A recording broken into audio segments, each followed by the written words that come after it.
What's up, everyone? We're here for post-game Locked on Bucks as Milwaukee blown apart at home by the Portland Trailblazers. There was no Giannis, but this was still not exactly an impressive performance from the Bucks. And the defense continues to struggle. We know that they're playing some interesting lineups, but we're going to get into that. The defensive side of the ball for the Bucks. It was Serge Ibaka's first game in Milwaukee as well, so we'll touch on that. Let's get into it.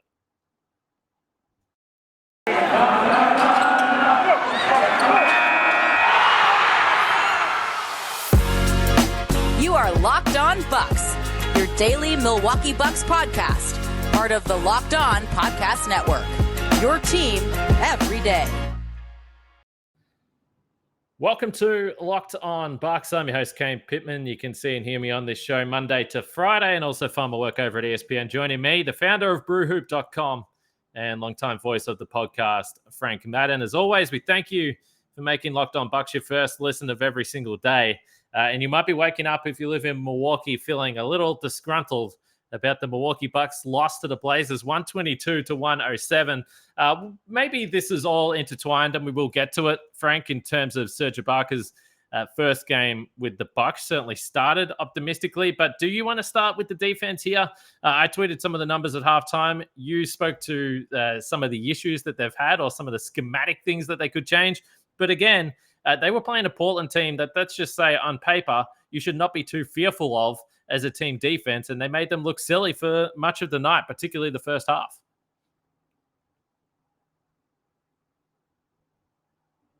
Yeah, I mean, the defense is bad. Like, basically their best defensive attribute this year has been, we talked about the other day, is that teams miss wide open shots against them, which is not even, unless you want to say that their Jedi defense is very good. They, without Giannis, they once again come out switching tonight.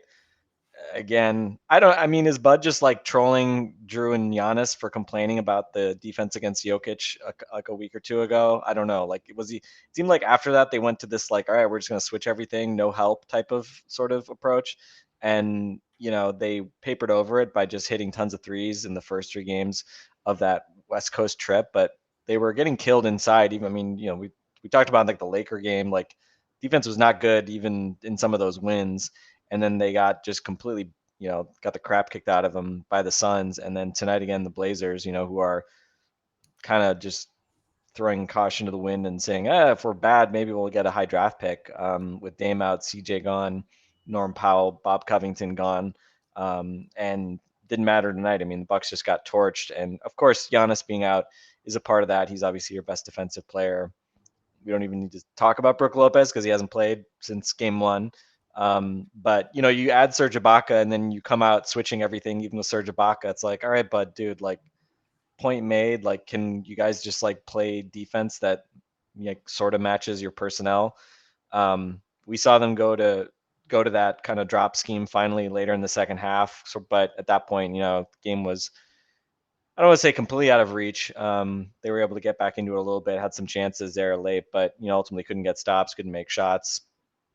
Drew Holiday was kind of like the only Buck who scored consistently tonight, but he had some bad turnovers as well in the fourth quarter. And net just, kind of another kind of Bucks showing up, another loss where it just seems like the Bucks kind of show up and feel like by virtue of showing up and being the champs, like that they're going to win a game and the other team actually like tries and then they lose. So there's your game. Hashtag analysis right there, Kane. Well, the schematic stuff, if you look at it from a big picture point of view, is interesting, though, because I was thinking about it when you did sort of tweet the idea that, all right, you're switching, why are you doing this? And it kind of reminds me of a couple of years ago, as we were talking about a couple of days ago on the podcast, when you had Marvin Williams and you were just sticking in the drop coverage all the time. Now it's like, it doesn't feel like they're exactly doing what benefits the personnel they have on the floor. And I've been, for most of the season, saying, okay, well, you don't have Brook Lopez out there. A lot of the times you're playing some weird lineups where maybe Bud is just like, let's just try some things. We saw that he did do that last year. But I will say that we are getting to the point in the season when the All-Star break and certainly after the All-Star break where it probably feels like it's time to really knuckle down and try and figure some stuff out defensively.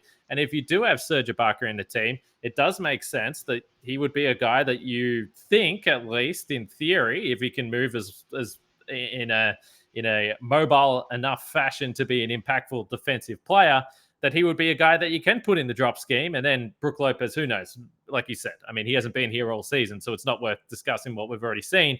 But moving forward, you can start to play with that. And I would even argue that Bobby Portis, over the course of the last year or the last 18 months with the Bucks, he became more comfortable in the drop scheme as well in terms of his positioning. He's not a Brook Lopez, no, but I thought that he did make strides in that area of the game as well. And now they just haven't really done a lot of it, which is kind of just interesting to me. It does feel like it is the time to start, like I said, tightening things up a little bit, because that defensive rating on the West Coast trip that I tweeted out was 115.8. And the only reason they were 3-1 is because their offensive rating was 126 on that West Coast trip, which is just unbelievable. Yeah, I mean, it looks, things look good when the Bucks are hitting a lot of threes. And, when you hit a lot of threes and you have Giannis, you're probably going to score a ton of points. And that's kind of what they did in those 3 wins. And then it dried up in Phoenix as they, after the first quarter or so, they stopped making shots. Giannis turns his ankle. Giannis doesn't really play the way he's played the previous 2 months. And here we go. Like, I don't know how many times. It seems like Giannis sort of sprains his ankle like every 4 to 6 weeks and then misses like a game or 2. And, that's again happens here. And, again, it probably costs them a game. Just, bad luck with Giannis turning the ankle. Not bad enough that he misses the rest of the Suns game. But, even with a few days off, they obviously didn't want to rest it. And I'm kind of curious if they had, a day or 2 off after this, like, would Giannis have played? I don't know. But the fact that it's a back-to-back anyway, you're probably not thrilled to have to play Giannis back-to-back nights. But now the downside is, you ended up having to play Chris and Drew, not like a crazy amount of minutes, but they played in the mid-30s, I think, more than they normally play. And now, because you couldn't take care of business, and now you're going to have to play them again tomorrow night against Indiana. And obviously you hope that you have an easier time of it against the Pacers, but I mean, who knows, right? The Pacers are in actually a very similar situation as the Blazers right now, where they've sort of like reshuffled the decks a little bit. Tyrese Halliburton has given them a nice spark. And so we'll see. I mean, again, they're kind of a team with nothing to lose, kind of like the Blazers. So again, just another opportunity lost, and you slip before the Phoenix game they were second in the East. Now they're, I think, fifth. And that's just kind of the way it goes. Like, you piss away these games at home that you should win. That's route one to not having home court in the first round of the playoffs, especially with the way the East is this year. So on Giannis, he did put up an Instagram story that it looked like Mariah was walking down the street with a bunch of flowers. Now, when he actually posted that story, I believe the game had already started. So I would like to think, and this is me just looking at Giannis, who obviously is a terrific. He wasn't on the bench to start the game, was he? I thought they made a comment during the game that, like, oh, he was now on the bench. So I don't know. Was he getting his Valentine's Day shit together? Is that what you're saying? I would like to think so. We know that he's a family man. We know that with the boys and his partner, he is obviously they come first for him and his mum. So I would like to think that he is such a good guy that he's like, you know what, this is a back-to-back, guys. I'm going to warm up, which he did do on the floor. Then I'm going to zip out, get a quick dinner with Mariah Valentine's Day, look after my girl, and then I'll come back and stand on the bench and we'll see how the boys are going. But I was watching this game tonight, and when it got back to 8 points or 6 points, whatever it did in the fourth quarter, I did think to myself that if Giannis was playing this game, it's probably a game that the Bucks just win, and it's kind of unimpressive, but they pull it out. And I was like, it would have been nice if they could just win this game without Giannis out there. And like we said, he's been carrying a big load. But in my opinion, Giannis, just a great partner, great boyfriend, and he's just looking after Mariah. So shout out to him. Also, shout out to Bet Online, by the way. Football is over, but basketball is in full steam for both pro and college hoops. From all the latest odds, totals, player performance props to where the next fired coach is going to land, BetOnline.net is the number one spot for all your sports betting needs. BetOnline remains the best spot for all your sports scores, podcasts, and news this season. And it's not just basketball. BetOnline.net is your source for hockey, boxing, UFC odds, right to Olympic coverage. It's nearly over. And information. Head to the website today or use your mobile device to learn more about the trends in action. That's BetOnline, where the game starts. Thank you for making Locked On Bucks your first listen of every day. For your next listen, you should check out the Locked On Now podcast, nightly recaps of every NBA game with analysis from our local experts. It's free and wherever you get your podcasts. First impressions of Serge Ibaka, Frank. Is there anything you want to take away from this game? We know overall it wasn't great. Anything that you noticed or anything stood out with Serge? Well, he scored 6 points in the first 3 minutes and then didn't score the rest of the game. So that was, I feel like we were led on a little bit there, Kane. Thought he was on track for 100. Yeah, I know. 3 for 3 there. He gets kind of a nice little dump off pass. I think it was from Drew for a little short hook shot on a pick and roll. Then kind of got lost. The Blazers just lost him and finds himself open for an open dunk, and then it's a kind of right side open jump shot. So part of me was saying like, oh wow, well didn't expect him to kind of fill in the scoring load with Giannis out, but here he is. And then the rest of the game, he misses his only 3 shots the rest of the game. Missed a 3 in the fourth quarter, wide open on the right side. That was when the Bucks were. I think it was. I don't know if they were down 9 or 11 or something like that. But again, not like it was to tie the game or something. But they needed that to kind of claw their way back in, and he missed it. Also missed a alley-oop attempt, which I thought underscored this is not the Serge Ibaka of Toronto, or certainly not Oklahoma City. He got up, could not dunk it, caught it, was going back down, and missed a chip point blank layup. So offensively, I think obviously we see that he has limitations. Interesting, we really didn't see him, popping to the 3-point line really much at all, or spotting up much at all. Only that 1 3-point attempt. That's obviously been a pretty important part of his game, really since his time in Toronto. Defensively, I mean, it was kind of hard to make much of it when he was switching for 3 quarters, basically. I thought he looked fine. We were debating between you and Eric whether he had a block shot on the first possession or not. He definitely had a block a few minutes later, kind of on a help situation. Thought he looked okay defensively.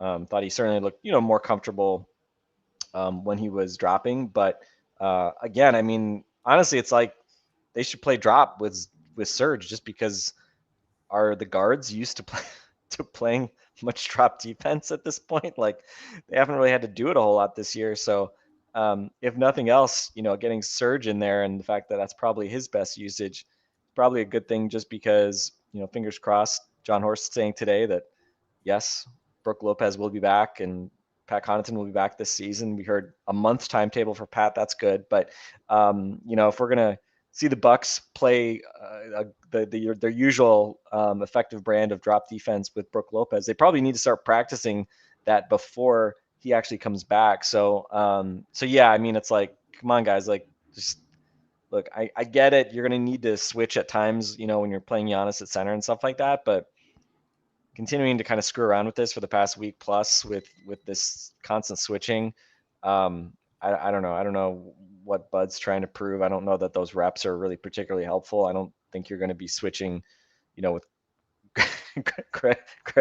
Seeing Greg, the fact that they started doing it right when Greg Monroe showed up on his 10-day contract, I was always just like, man, are you really switching everything with Greg Monroe out there? Like, okay. But yeah, I mean, like, can we just play like kind of the normal brand of defense here now that you've got Serge back there? Like, that would just be kind of a nice thing. But we'll see. So, so yeah, you look fine. Did not look great. But again, first game, obviously, just he's just trying to get in a rhythm with a new team. So we'll see. Obviously, you'd much rather see him out there, with Giannis than just with Bobby, or just by himself, or with Greg Monroe, right? Which I think we saw at one point as well. So, I'm not going to say we have any type of sample here to make really any sort of, grand judgments about the trade, but he looked okay. So we'll see. Hopefully he gets better as he gets a little more comfortable in the Bucks system, and hopefully the Bucks system starts to look like the system that actually we know that they can play with a guy like Serge in it. Like all these guys, you're right. The Bucks didn't acquire Serge Ibaka to be the guy that's out there anchoring the defense by himself. It's more about how does he look like next to Giannis? How does he look next to Giannis when he's back in the lineup? So to that point, you are true. I will say early in the game when he got those couple of transition baskets, I think part of it was Portland just was not getting out of a walk on defense. But nonetheless, Serge Ibaka looked like Usain Bolt out on the floor compared to DeMarcus Cousins when he was here. So that was at least something. You can still move a little bit. Not sure about the vertical. We'll see. But yeah, just one game.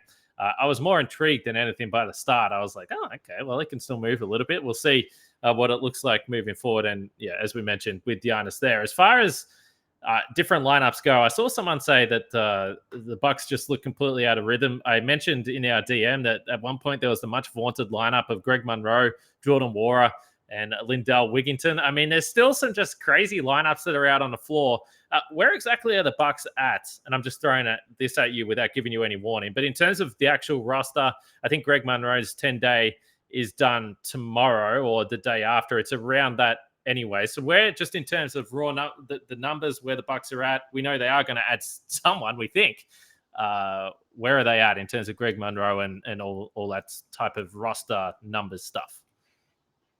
Yeah, I mean, they signed him, I think, the day of the first Blazers game, which was a Saturday. So I think either today would have been the last day of the 10-day or tomorrow. We'd have to double check.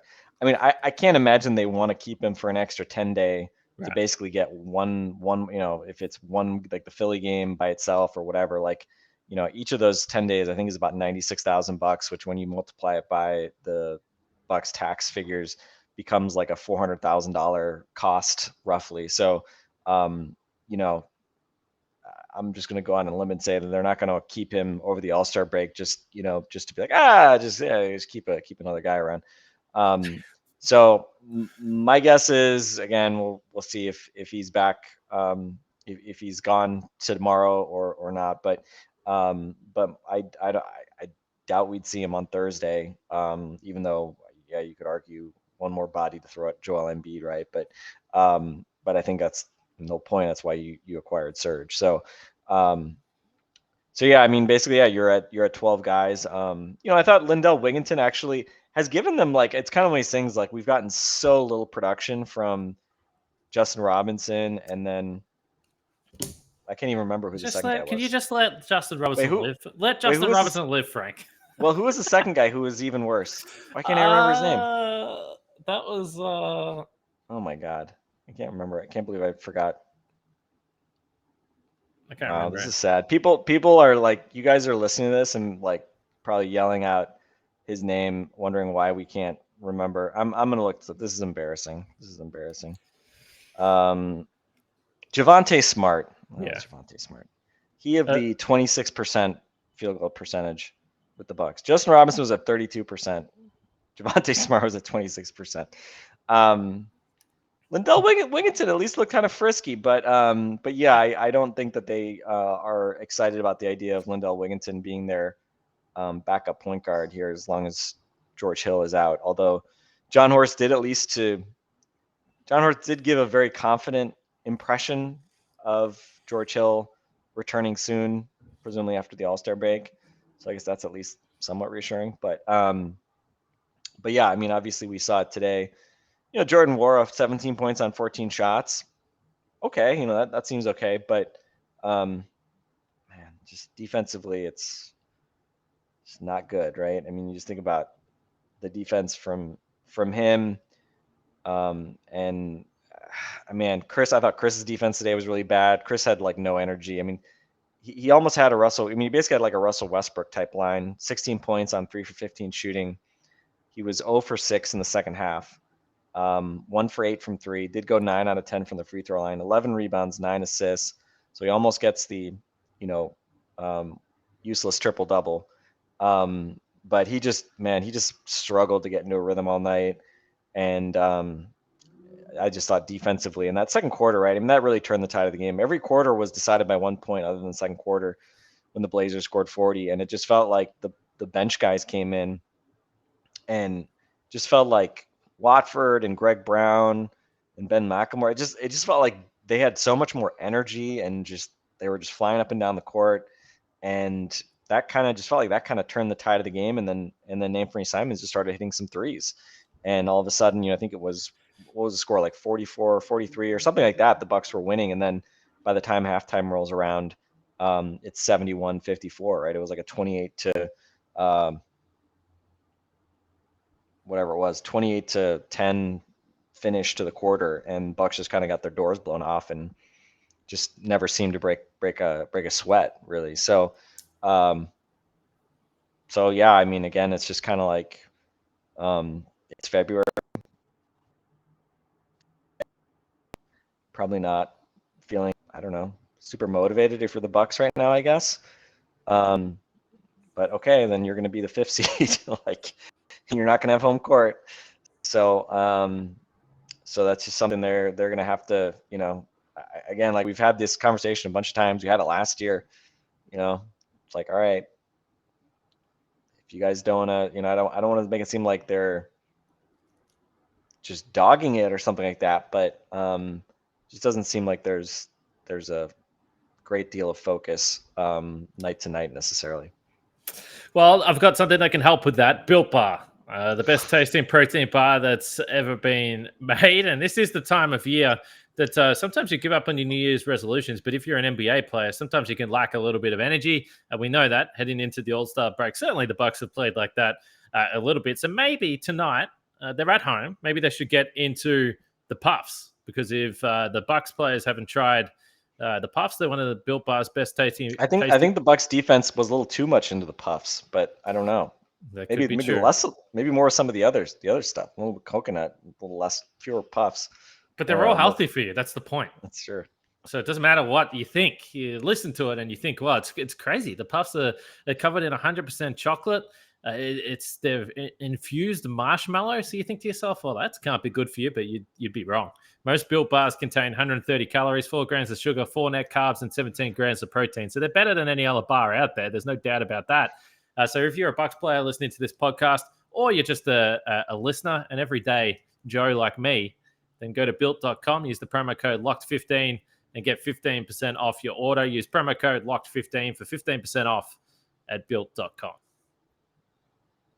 Frank, I don't know if we have much more to add from this game tonight. No. I certainly don't. I haven't really spoke to you since the trade deadline, though. Is there anything we talk about the East landscape, is there anything you want to get off your chest about what happened? Because I do think that we've been looking at this, and I know it's a couple of days ago now, but we've been looking at this and wondering about the Sixers and wondering about the Nets. Is there any team you feel better about? Do you feel worse about the whole situation? Where did you sort of lie after everything went down?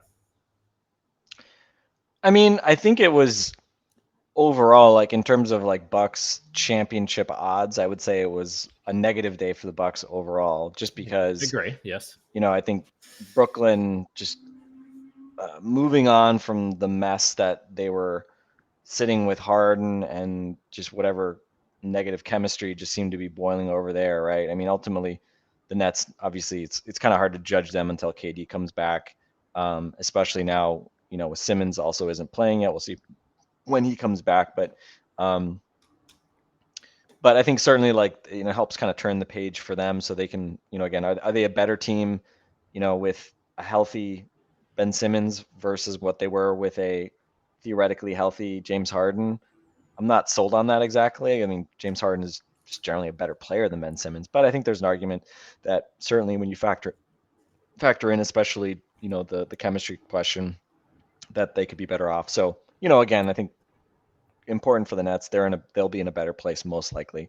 And then Philly, I think, is interesting. I mean, Philly was obviously they've been good. I mean, they're now ahead of the Bucks in the standings.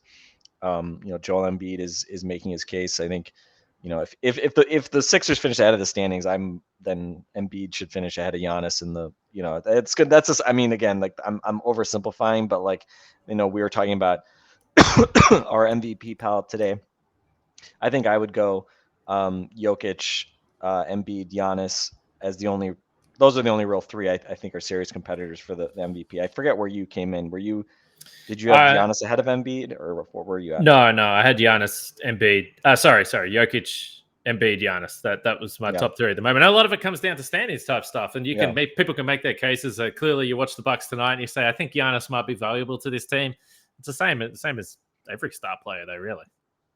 So I think I think the MVP thing is if the Bucks are fifth, there's no freaking way Giannis is winning MVP, I think that's fair. Right?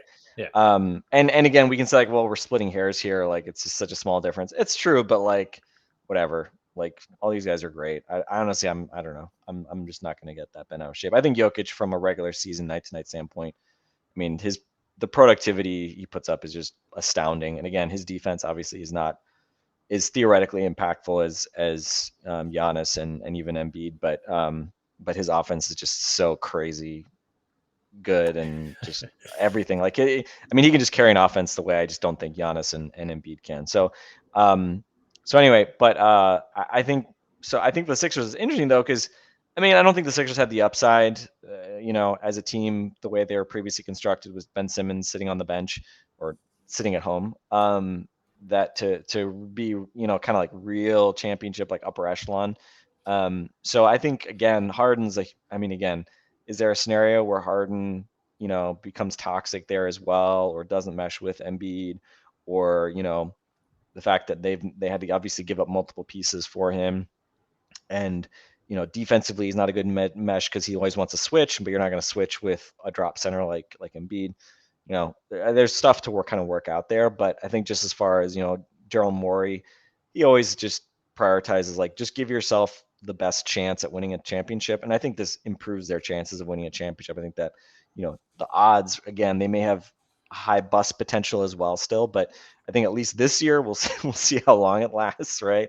We'll see what if you give James Harden a $60 million a year extension, and how you're going to feel about that a couple years from now. But at least this year, I think they have higher kind of championship equity than they did before.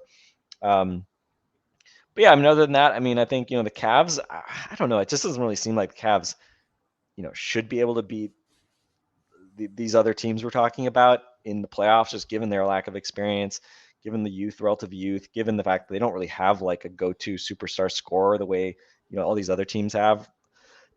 But kudos to them. I mean, they've been playing big and it's been working really well. And at least from a regular season standpoint, they've been a team to reckon with. I think Miami, interestingly, had a pretty quiet day. But you can argue they had the least that they kind of had to do anyway. Really, it's just about them staying healthy and then seeing if they can kind of keep things all clicking, and get to the postseason. And the Bulls also kind of not doing anything. Zach LaVine sounds like he's getting his knee further evaluated. So that, again, they've had a lot of injury concerns and they've been really bad against the kind of the really elite teams. So, kind of we'll see. But so I don't know. I mean, I've heard kind of comments like, stuff to the effect of like, well, and to be clear, like, I mean, listen to like Zach Lowe, Bontemps, Windhorst, all these guys like talking about the East. I mean, I feel like the default position of most people is still like the Bucks are like the team that you kind of like feel like you can still trust, even though they haven't looked great. It still feels like they're the most known quantity just because we saw them win a championship. So we shouldn't act like teams are, that like the media is like sleeping on the Bucks or something like that. I mean, there's still a lot of people who think the Bucks are probably the best bet to come out of the East just because of kind of the known factor quantity. What's But that meme? That meme where who is it? Is it Squidward where he's holding the championship? He lifts his sunglasses. Oh yeah. I feel like that's the media. Like they look at the box scores night to night. They're like, the Bucks lost to Portland. No Giannis. Okay, I'm going back to sleep. They're still the favorites. Like that's what it feels like. That's it. It's funny. Like nobody has really been raising the alarms on the Bucks being like meh all year. So I think as fans, like we need to at least acknowledge that as much as we want to act like people don't respect the Bucks and blah blah blah. Like actually, a lot of people really respect the Bucks and just don't really worry about them, and nobody tries to, turn it into a big drama. Zach was like almost trying. He was like, I was like, should we be worried? And I think it's fair to like wonder. It's like how, it's fair to ask the question, like, do they deserve this to just not even be kind of questioned? And again, as I think our general response would be like, yeah, question them until Brook Lopez comes back and looks good, because if you're not getting Brook Lopez back, then you're obviously in a much worse place. Although again, then the Serge acquisition is going to be really important, more important than we'd want it to be. So I think the last point I would make on this is, I've seen throughout the season, like you'll see people kind of like make the kind of relay the idea that like, well, even if the Bucks are fourth or fifth or sixth, whatever, I don't think there's a team that can beat them in the East, or like I'm still confident like they're the best team in the East, whatever. And this year, I mean, even you go down to the standings, it's like the Celtics have the best point differential in the East, I think now. they've been playing much better basketball than the Bucks have for quite a while now. They've been beating up on a lot of bad teams. They finally had some decent wins of late. And again, it's like I'm not going to look at the Celtics and be like, oh, I'm going to pick them in a series over the Bucks. But it's like in 2 months, who knows what could happen with injuries? Who knows what could happen with teams' form and drama, things like that. Fortunately, the Bucks have generally avoided drama. But like to act like there's just no way that like all these other teams could beat the Bucks in a series, like I don't think that's true at all, right? I mean, we've seen the Bucks have horrible shooting series, and normally they've been able to overcome that. But again, especially with the injury concerns that they have, I think there's 5 or 6 teams that there's a version of the world where they could beat the Bucks in a playoff series. Again, doesn't mean that there's 5 or 6 teams I bet on beating the Bucks, but I think it's possible. I think it's not a non-trivial thing that could happen. And that's certainly something different than what we've had in previous years where, the first couple of years of the Bud era was like, Pistons, Magic, like you just, Yeah, I mean, sail through to the. I mean, my counter to that would be that we didn't think, I certainly didn't think they were winning the title last year. And a week before the first round started, we're asking whether they should lose a game to dodge the Miami Heat. So Yeah.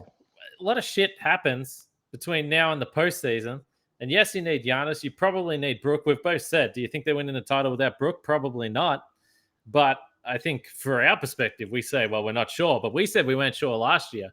From the outside media perspective, I think it's just an illustration of how quickly the narrative shifts from, well, Giannis has got to prove it to the playoffs. And now all hell can be breaking loose. Shit can be falling all over the place. But because Giannis has won a title, they're like, the Bucks are fine. They got Giannis. Yeah. They'll be able to figure it out. It's just crazy how it works. Yeah. Well, that's because it's like it's not really an interesting media narrative anymore, right? Right. Yeah. Yeah. He signed his extension. He's won a championship. There's not really like, mud you can rake. There's not like drama you can kick up by sort of stirring the pot around it. But as far as like, are the Bucks some sort of untouchable entity that's gonna, again, be able to just blow the doors off of, all but 1 or 2 teams in the East? No, I think they're gonna have to be playing much better basketball than we've seen now. And as you said, they got to that spot last year. But again, I'll say it again. Every playoff series, playoffs are just a series of small sample sizes. What if they lose that game 1 against the Heat, right? Well, probably still beat the Heat, right? You'd be shocked given how that series went that there's a scenario where the Bucks lose it, given what we saw. But you just never know. And again, I still would love to know what the hell happened with the Heat in that playoff series. That was still one of just a bizarre playoff series, right? Jimmy Butler getting outscored by Bryn Forbes. It's physically possible to be too locked in. There's a sweet spot where if you're locked in, you're in a good spot. Once you get to stupidly locked in, the scales tip. It's too far. Jimmy had too much of his big head coffee, just exactly right. Too much. Just went straight to his brain. Yeah. I don't know. So it's just, long story short, I would like the Bucks to finish with the top 3 seed so Giannis can win another MVP, and ideally maybe that gives you a little bit more favorable matchup in the playoffs. At least you get 4 home games. More home games means more revenue, which means more willingness to spend, hopefully, in the offseason when they're going to be facing another gargantuan luxury tax bill. So that's another kind of random reason to hope for more home playoff games. But yeah. All right, let me tell you about your boy Q and handicapping expert Lee Sterling. My boy, he is my boy. Check out Frank's boy Q and handicapping expert Lee Sterling on the Locked On Bets podcast, wherever you get your podcast. Check those guys out. Anyway, the Bucks play the Pacers today, depending on when you're listening to this, Tuesday night, local time. Check out that game. Hopefully the Bucks can get bounced back. Hopefully Giannis, fresh off a lovely Valentine's Day dinner, will be ready to go against the Pacers and the Bucks can pick up a win. 2 more games till the All-Star break. We'll be back after the game to wrap it up. So for Frank and myself, we'll catch you guys then.